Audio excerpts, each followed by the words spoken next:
Joining me now is Congressman Adam Schiff, a member of the House Intelligence Committee who was part of Friday's Benghazi hearings. You have firsthand intelligence on this. Thank you for being here. Pleasure. So both Senators Feinstein and Chambliss, they were in the same hearing, but they seem to have different perceptions of what happened. So what were you told in the House's hearing?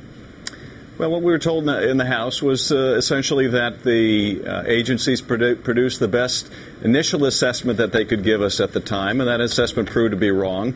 But in that initial assessment, they believed that there was a protest at the facility, and in fact, we found out later that there wasn't.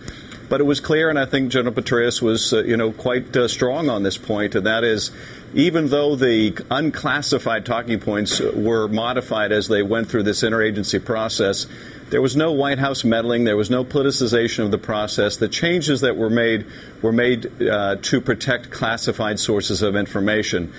So to go after those who use those talking points, who use what the intelligence community said was their best estimate that could be given publicly without compromising sources, that's really unjustified. So someone changing the talking points, I mean, if it wasn't from the White House, who did do it? Who would have access to it?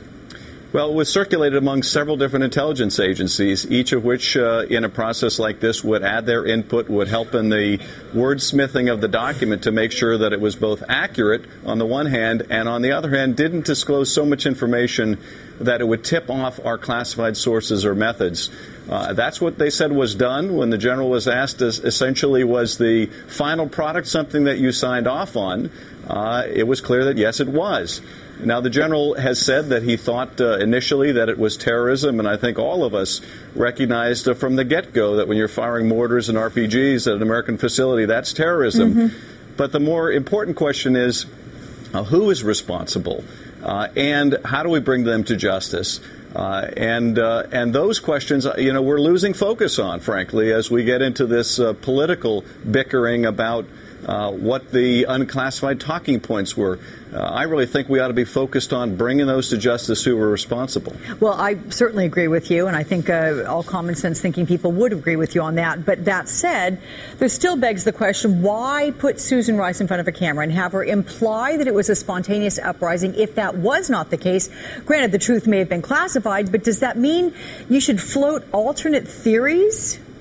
Well, as the general made clear, at the time that Susan Rice went on those Sunday talk shows, their best assessment was that it did begin as a spontaneous protest. That, yes, that there were terrorists and militants and extremists who were also implicated and involved, but that it began as a protest. Now, that assessment we now know was false. But at the time, that's what General Petraeus believed, that's what D&I Clapper believed, and that's what they told members of Congress we should be saying to the public. And obviously that's what they were sharing with the ambassador as well.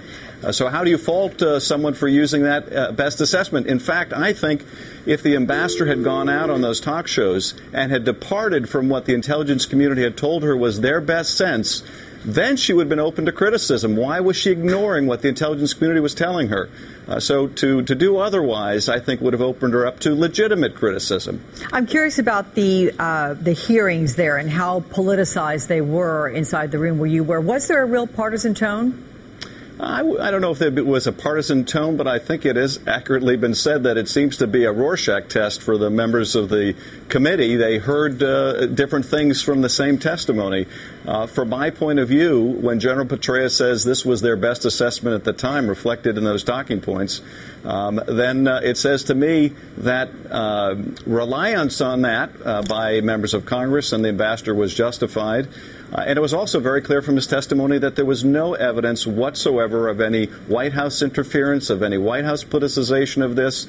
But some still cling to that theory, all evidence to the contrary. May I ask you if the hearing answered any of the many, many questions about what an ambassador was doing in that area of the world, that level of a war zone, really, little protection, and at a very sensitive CIA facility? Well, I think the 2 days of testimony that we had shed a lot of light on the exact chronology of what took place minute by minute, hour by hour. It was a multimedia presentation, and some of the most revealing were some of the video footage that was shared with us.